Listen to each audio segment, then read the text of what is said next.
حدود 3 هفته پیش گوگل دیپ مایند یه مقاله جدید به نام آلفا ایوال رو ریلیز کردش که واقعا مقاله جذابیه، چون برای اولین دفعه هوش مصنوعی داره خودش رو بهتر میکنه و نتیجهش هم شده که یه سری اکتشافاتی انجام داده که تا به حال انجام نشده بود، یعنی موارد، یعنی به دانش بشریت اضافه کرده.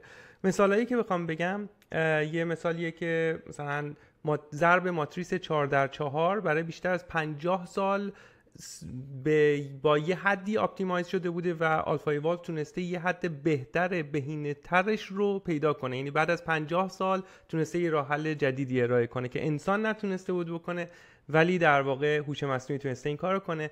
و جذابتر از اون اینه که خودش تونسته تو یه سری موارد خودش رو بهبود بده، یعنی مثلا از سخت افزارش گرفته که این سخت افزار یا تی پی یو هایی که حالا گوگل به جای جی پی یو از تی پی یو استفاده میکنه، تنسور پروسسینگ یونیت هستن، اونا رو اومده ایمپروو کرده تا اینکه راوتینگ رو تونسته بهتر کنه توی گوگل که کلی هزینه براشون در واقع سیو کرده، و همینطور تونسته حتی مدلی که این سیستم ها ترین میشن یا اتنشن دارن رو بهبود بهش ببخشه و اپتیمایز ترش بکنه و واقعا این جذابه. حالا بجز این، همین هفته پیش یه مقاله دیگه هم ریلیز شده به نام داروین گودل ماشین که این هم دوره همینطوری AI هستش که خودش رو داره بهبود میده، حالا با یه روش‌های دیگه، ولی حالا من اینو توی ویدیوی دیگه حتما کاورش میکنم. جالب ترین تیکه اینه که همونطور که این گرافه رو من هی میارم نشون میدم چون خیلی گراف مهمی هستش، داره نشون میده که به محض اینکه ما برسیم به یه زمانی که خود AI میتونه خودش رو بهبود بده، یهویی یک سرعت رشد بالایی توی پیشرفت دانش بشریت رخ خواهد داد و این نمودار لوگاریتمیه، یعنی هر کدوم از این خطا داره یعنی 10 برابر بهتر میشه. و اینجا گفته که پیش بینی کرده که مثلا در اواخر سال 2017 که یه همچین اتفاقی میفته که سیستم ها میتونن خودشون رو بهبود بدن، ولی اینطوری که ما داریم پیش میریم امکان داره که حتی زودتر به این زمان برسیم و واقعا خیلی جذاب هستش. حالا قبل از این آلفا ایوال یه در واقع الگوریتم دیگه ای بوده که حالا ما آلفا ایوال الان میریم پادکستش رو که بین دوتا AI هست با هم گوش میدیم، ولی یه الگوریتم دیگه ای ما داشتیم به نام، یه مقاله دیگه ای بوده که خود دیپ مایند داده بوده به نام فان سرچ که این هم خیلی مشابه همین مدل هستش، فقط نکته خیلی عمدهش اینه که این فقط یه فانکشن رو می اومده بهبود میداده، نه کل یه کد رو یا یه الگوریتم کامل رو، ولی خودش هم برای زمان خودش جالب بوده. این مقاله فکر کنم 2023 ریلیز شده و اینجا من حالا اگه بتونم ریفرش کنم بهتون نشون بدم، فکر کنم باید صفحه رو بزرگتر کنم که بتونیم ببینیم، ولی خیلی جالبه. آره این یکم زوم اوت کردم.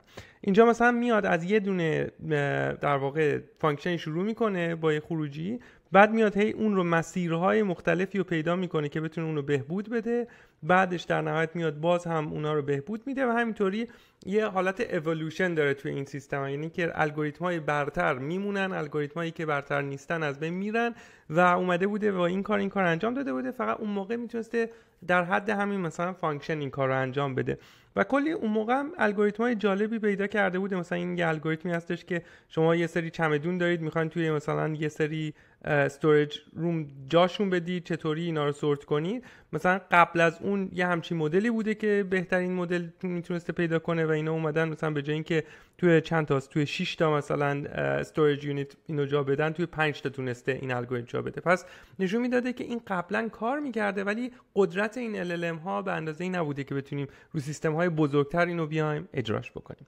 خب حالا با هم دیگه بریم این مقاله رو دوره کنیم و من پادکستی که با گوگل LM ساختم رو پلیش میکنم و هر کدوم از استپا رو توضیح بیشتر در موردش میدم. تصور کنید میخوایم یه الگوریتم خیلی پیشرفته بسازیم یا مثلا یه کشف علمی بکنیم. میدونید که این کارا معمولا خیلی طول میکشه، کلی آزمون و خطا داره. دقیقاً، یه مسیر پرپیچ و خمه واقعا. حالا فرض کنید یه ابزاری باشه که بتونه بخش زیادی از این راه رو خودش بره به صورت خودکار. خب این دقیقاً کاریه که آلفا ایولوشن سعی میکنه انجام بده. آره، امروز میخوایم در مورد همین آلفا ایولوشن صحبت کنیم. یه عامل کدنویس که بر اساس مدل‌های زبانی بزرگ کار میکنه، همون LLM ها که دیپ مایند توسعه‌اش داده برای همین کارهای پیچیده، طراحی الگوریتم و کمک به کشف‌های علمی و مهندسی. هدفمون اینه که بفهمیم این آلفا ایولوشن دقیقاً چجوری کار میکنه. میخوایم مراحل اصلی تکاملش رو بررسی کنیم طبق چیزایی که خود دیپ مایند گفته. بسیار خوب. ایده اصلی اینه که شما به عنوان کاربر هدف رو مشخص می‌کنید. یعنی چی می‌خوایم؟ مثلا معیارها، شاید یه راه حل اولیه هم بدید. و آلفا اِوولوشن پیدا میکنه که چجوری به یه راه حل بهتر برسیم. ز پرامپت، کلی ارزیاب و یه پایگاه داده برای برنامه‌ها. خب پس قدم اول طبیعتاً تعریف خود مسئله است. باید به سیستم بگیم دنبال چی هستیم. این چطوری انجام میشه؟ ببینید شما با تعریف یه تابع ارزیابی شروع می‌کنید. توی مستندات بهش میگن H. تابع H کارش چیه؟ کارش اینه که به راه حل‌هایی که سیستم پیشنهاد میده امتیاز بده بر اساس معیارهایی که برامون مهمه و می‌خوایم بیشترین مقدار ممکن بشن. آها. بعدش یه برنامه اولیه هم میدید، حتی اگه خیلی ساده باشه، فقط به عنوان نقطه شروع. و مهمتر از اون، مشخص می‌کنین کدوم قسمت‌ها باید تغییر کنن؟ دقیقاً با یه سری نشانگرهای خاص، مثلا eval block start و eval block end. اینجوری میگید که تکامل باید روی این بخش‌ها متمرکز بشه. جالبه. یعنی میتونیم بگیم فقط خود راه حل رو بهتر کن یا نه تابعی که راه حل رو میسازه رو بهتر کن. بله. یا حتی یه الگوریتم جستجوی خاصی که خودتون دارید رو تکامل بده. انعطاف پذیریش خوبه. خیلی خوب. پس مسئله تعریف شد، بخشای تکاملی هم مشخص. خب توی اینجا پس اولین استپ اینه که خود مسئله رو باید تعیین بکنیم. یعنی هنوز اینطوری نیستش که خودش دیگه اون تیکرم بیاد درست انجام بده. که حالا اون یکی مقاله قبلی که من ویدیوشو ساخته بودم که ابسولوت زیرو بودش، اون حتی اون تیکرم یه جورایی سعی می‌کرد خودش انجام بده، یعنی هدف هم خودش تعیین می‌کرد. ولی توی اینجا مسئله رو مثلا توی این مثالی که گفتیم میگیم که ما می‌خوایم یه ضرب ماتریس 4x4 انجام بدیم و بهش هم چند تا سامپل میدیم. مثلا میگیم الان راههایی که فعلا وجود داشته اینا هستن که اینا رو توی همون پروگرام دیتابیس که حالا میرسیم بهش اضافه میکنیم و بهش میگیم که هدفمون چیه. حالا تابع اچ توی اینجا مثلا میتونه باشه که تعداد مثلا ضربایی که هستش کمترین باشه، سادگی میتونه باشه، میتونه این باشه که سریعتر باشه. تمام این موارد رو شما میتونید توی اون تابع بذارید و اون نشون میده که کدوم یکی از این الگوریتمایی که به دست اومده بهتره. پس یه محدودیتی که این آلفا ایوالو داره اینه که این تابعی که بتونیم تعریف کنیم که چی بهتر هست و به چه نحوی هست و همچنان باید انسان تعیینش بکنه. حالا سیستم چطور ایده های جدید تولید میکنه؟ اینجا پای LLM میاد وسط دیگه. آره، ولی قبلش یه مرحله مهم هست. نمونه سازی پرامپت. نمونه سازی پرامپت یعنی چی؟ یعنی سیستم یه پرامپت خیلی خوب و دقیق برای LLM آماده میکنه. این فقط یه دستور ساده نیست. خب چی شامل میشه این پرامپت؟ ببینید از برنامه‌های موفقی که قبلا توی پایگاه داده ذخیره شدن استفاده میکنه، کد راه حل‌های قبلی، دستورالعمل‌ها، جزئیات مسئله، نتایج ارزیابی‌های قبلی و حتی گاهی پیشنهاداتی که خود LLM قبلا داده. بهش میگن فرا پرامپت. اینجوری LLM با یه زمینه اطلاعاتی خیلی غنی شروع به کار میکنه. پس روی دانش قبلی سوار میشه. خب حالا پرامپت آماده است. مرحله بعد تولید ایده‌های جدیده. دقیقاً. مرحله سوم تولید خلاقانه است. خب بریم الان اینجا یه مثالی که خودش گذاشته رو با هم دیگه نگاه کنیم. ببین اینجا اول اومده پرابلم رو تعریف کرده. گفته که ما یه کدی داریم، می‌خوایم این کد رو بهینه‌اش کنیم تا به چند جای دیگه تعریف شده و اینجا گفته که من فقط این تیکه رو و این تیکه رو می‌خوام از تو که بهبود بدی. همونطور که می‌بینید این وسط یه سری کدای دیگه هم بوده. اون کد مثلا اینجا الان مهم نبوده که بهبود بده. ما بهش میگیم تمرکزت رو برای بهبود بذار برای اینجا. خب بعدش این پرامپت سامپلینگ در واقع این استپ بی هست توی اینجا که یه پرامپتی رو به LLM ها میدن که توی اون نوشته که به عنوان یه اکسپرت سافتور دیولپر عمل کن. توی اینجا مثلا برای برنامه‌نویسی کلا این الگوریتم بیشتر برای مسائل برنامه‌نویسی و ریاضی و چیزایی که خیلی راحت میشه تعیین کرد که آیا خوب عمل کرده یا نه بیشتر به کار میاد. بعدش اومده همونطوری که میبینید بهش چند تا مثال از پروگرام‌های قبلی رو داده که خوب کار کرده که اینا رو از پروگرام دیتابیس میاد که خودش دوباره میاد اضافه میکنه به اون. بعدش اومده گفته اینم الان پروگرام آخریه که ما داریم و بیا از سرچ اند ریپلیس استفاده کن. یعنی کل کد رو نمیخواد، به ما بگو کدوم تیکر رو باید سرچ کنیم و با چی باید ریپلیسش کنیم. چون مثلا کد اگه خیلی بزرگ باشه نمیخوایم بگیم کل کد رو بیا از اول بنویس، بگو که کجا رو باید عوضش کنیم و این خیلی انگار بهتر کار کرده. و اومده گفته که برای ما ایده های جدید توضیح بده. اینجا دیگه قدرت LLM های پیشرفته مثل جمینای 2.0 پرو یا مدل سریعترش فلش به کار گرفته میشه، چون باعث میشه تغییرات خیلی دقیق و هدفمند روی بخش مشخصی اعمال بشن. اینجوری از بازنویسی‌های الکی یا ایجاد خطای جدید جلوگیری میشه. البته گفتید میتونه کل کد رو هم بازنویسی کنه. بله، اگه کد کوتاه باشه یا تغییر خیلی اساسی لازم باشه این کارو هم میکنه. یه نکته جالب دیگه استفاده از ترکیب مدلاست. چطوری؟ مدل فلش که سریعتره تعداد زیادی پیشنهاد تولید میکنه مثل یه طوفان فکری. بعد مدل پرو که قوی‌تره شاید تعداد کمتری پیشنهاد بده، ولی گاهی پیشنهاداش اونقدر با کیفیته که یه جهش بزرگ توی بهینه‌سازی ایجاد میکنه. پس هم سرعت تولید ایده رو دارن، هم احتمال رسیدن به ایده های خیلی خوب. خب کلی کد جدید تولید شد. حالا باید بفهمیم کدوم واقعا بهترن دیگه. خب حالا بعدش استپ بعدی میریم توی اِوالویشن، ولی قبلش به شما نتیجه این کاری هم که این انجام میده نشون بدم. توی اینجا مثلا اومدیم این پرامپت رو دادیم به یه دونه LLM، ازش خواستیم که بیا یه نمونه بهتری رو ساجست بده. اینجا اومده یه نتیجه‌ای رو در واقع گذاشته، گفته که یه پیشنهادی رو داده، گفته که به این دلیل مثلا ما این کار رو داریم، این روش رو داره استفاده می‌کنیم، ما این کار رو می‌خوایم انجام بدیم.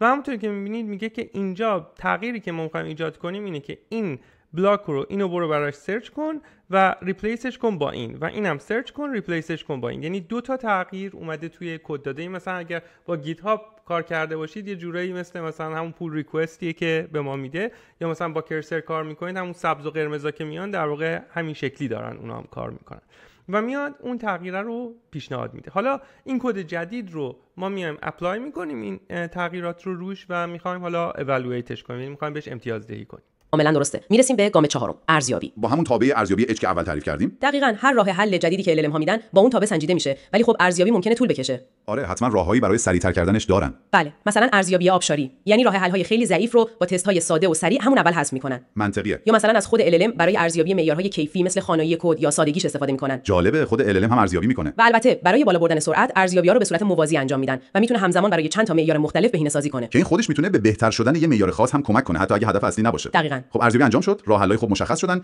این نتایج چطور به تکامل کمک میکنن؟ گام پنجم تکامله. راه حل‌های موفق با امتیازاتشون و یه سری ویژگی‌هاشون توی پایگاه داده تکاملی ذخیره میشن. این پایگاه داده چه جوریه؟ فقط یه لیسته؟ نه، پیچیده‌تره. از الگوریتم‌هایی مثل مپ الیتس الهام گرفته. مپ الیتس میشه یکم توضیح بدی؟ ببینید، مپ الیتس مثل اینه که یه نقشه داشته باشیم که راه حل‌های متنوع و با کیفیت رو توی خونه‌های مختلفش نگه می‌داره. این کمک می‌کنه سیستم هم بهترین راه حل‌های فعلی رو عمیق‌تر بررسی کنه و بهترشون کنه. که بهش میگن اکسپلویتیشن یا بهره برداری. آره، و همزمان دنبال ایده‌های کاملاً جدید و متفاوت توی بخش‌های دیگه نقشه بگرده. که میشه اکسپلوریشن یا اکتشاف. دقیقاً. این تعادل بین اکسپلویتیشن و اکسپلوریشن خیلی مهمه تا سیستم توی یه راه حل معمولی گیر نکنه و بتونه بهترین‌های ممکن رو پیدا کنه. پس هم بهترا رو بهتر می‌کنه، هم دنبال چیزای کاملاً جدید می‌گرده. خب به نظر میاد کل این مراحل باید خیلی هماهنگ با هم کار کنن. همینطوره. گام ششم و آخر خط لوله توضیح شده. احتمالاً به همین هماهنگی ربط داره. بله دقیقاً. گام آخر به معماری کل سیستم اشاره داره. کل این فرآیند از ساخت پرامپت بگیر تا تولید کد، ارزیابی، ذخیره نتایج، همه اینا توی یه خط لوله محاسباتی ناهمگام یا آسینکرونوس پیاده سازی شدن. ناهمگام یعنی چی اینجا؟ یعنی بخش‌های مختلف سیستم تا جایی که ممکنه مستقل از هم و همزمان کار میکنن. لازم نیست منتظر بمونن تا یه بخش دیگه کارش تموم بشه، مگه اینکه واقعاً وابسته باشن. آها، پس کارها معطل هم نمیمونن الکی. دقیقاً. هدف اصلی این طراحی اینه که تعداد ایده‌هایی که توی یه زمان و با یه بودجه محاسباتی مشخص پیشنهاد، تولید و ارزیابی میشن رو به حداکثر برسونن. یعنی تمرکز روی توان عملیاتی یا تروپوت بالاست. بسیار خوب. پس اگه بخوایم یه جنبندی سریع بکنیم، خب پس چه اتفاقی افتاد؟ پس اومدیم اِوالویت کردیم، بهشون امتیاز دادیم. حالا امتیازه با چند تا مرحله مختلف. اول کاری مثلا چیزایی که اصلا خیلی پرت هستن حذف میشن، بعدش حتی از LLM استفاده میکنن برای که سادگی و اینا رو تست کنن و بعدش به همه این سولوشن های جدیدی که به دست اومده رو توی دیتابیس اضافه میکنن با در واقع امتیازشون. و حالا این تیکه به یه نکته ای اشاره کرد، اینه که برای اینکه هیچ وقت توی مثلا اپتیموم نسبی نیافتیم، میاد همیشه چک میکنه یه سری هم اکسپلوریشن انجام میده هم اکسپلویتیشن. یعنی که یه سری میاد امتیازهای بالا رو انتخاب میکنه، از یه طرف هم میاد یه سری چیزایی که به نظرش میاد شاید جذاب باشه بتونه یه تغییری ایجاد بده رو اونا رو هم میاد انتخاب میکنه. که این کلا تو اِوولوشن انسان هم همین شکلی هست. یعنی شما همیشه یه چیز رندومنسی هم توش اضافه میکنه. مثلا برای انسان ها یا اِوولوشن معمولی میوتیشن یه مثالش هستش که یهویی توی دی ان ای یه تیکه‌ای تغییر ایجاد میشه توش که حالا اون موجود جدید یا میتونه خیلی خنگ باشه یا میتونه خیلی باهوش باشه. حالا اون یه مورد دیگه هستش ولی مشابه همونه. یعنی دلیل اون هم اینه که یهویی بتونیم بریم یه جای دیگه توی اون فضای سولوشن هایی که وجود داریم. یه روش دیگه است برای همین کار. توی اینجا هم همین کارو میاد انجام میده. یعنی که میره مثلا میبینه این روش شاید جالبه با توجه به فیدبکی که LLM داده، بیایم اینم انتخابش بکنیم.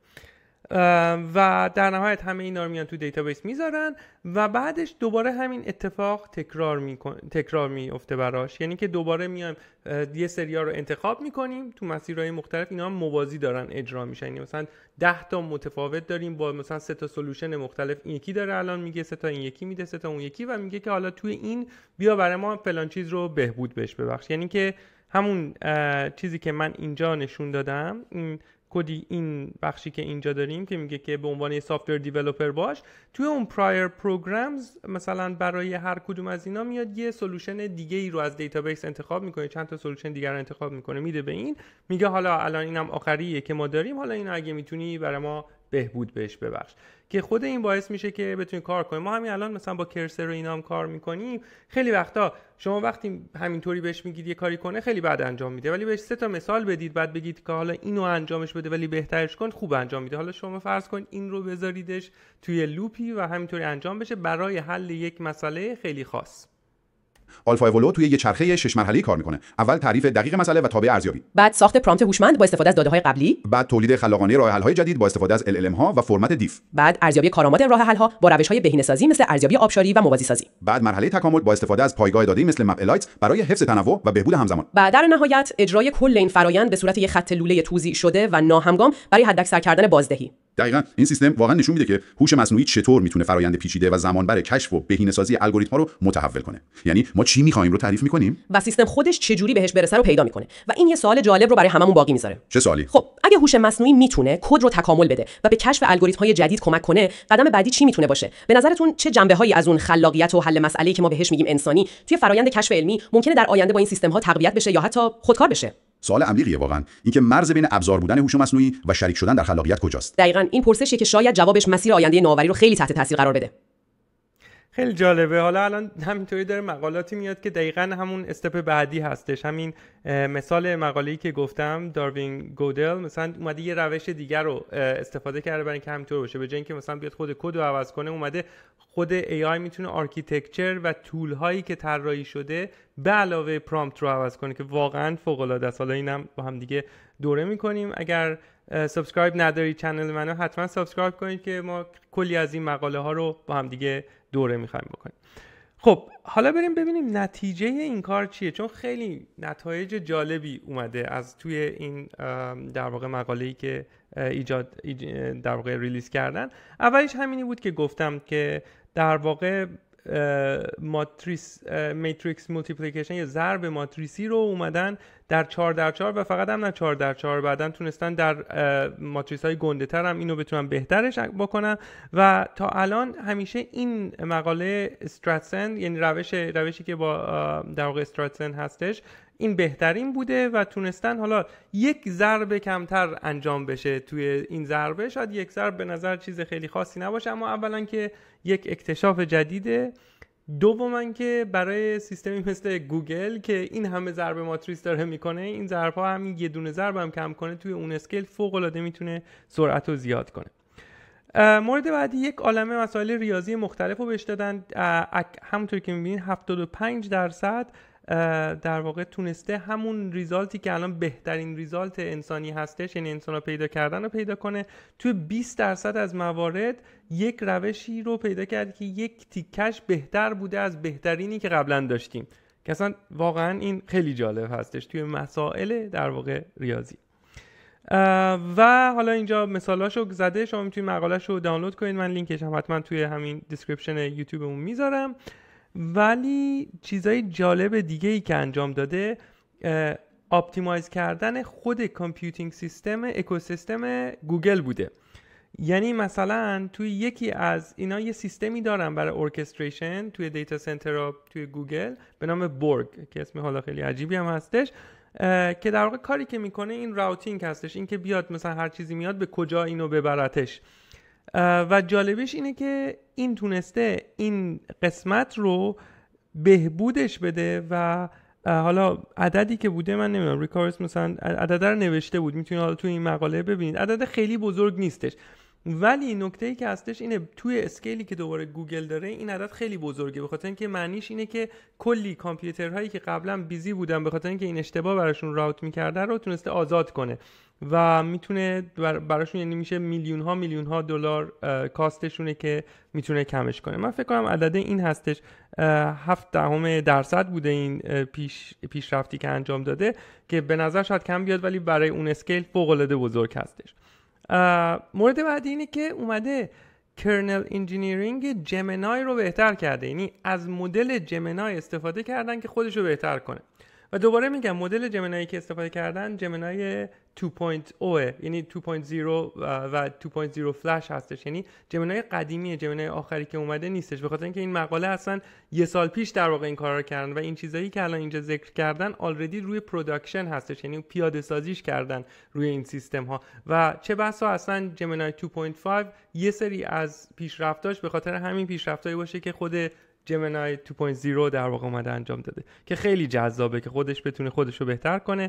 مورد بعدی همونطور که گفتم این بوده که TPU ها رو اومده توی دیزاینش کمک کرده و توی اون سیرکت دیزاین یا اون آی سی آر رو بخوان دیزاین کنن تونسته پیشرفت ایجاد بکنه و روش‌های بهتری رو بده که حالا اینجا خیلی بیشتر اومده در موردش توضیح داده.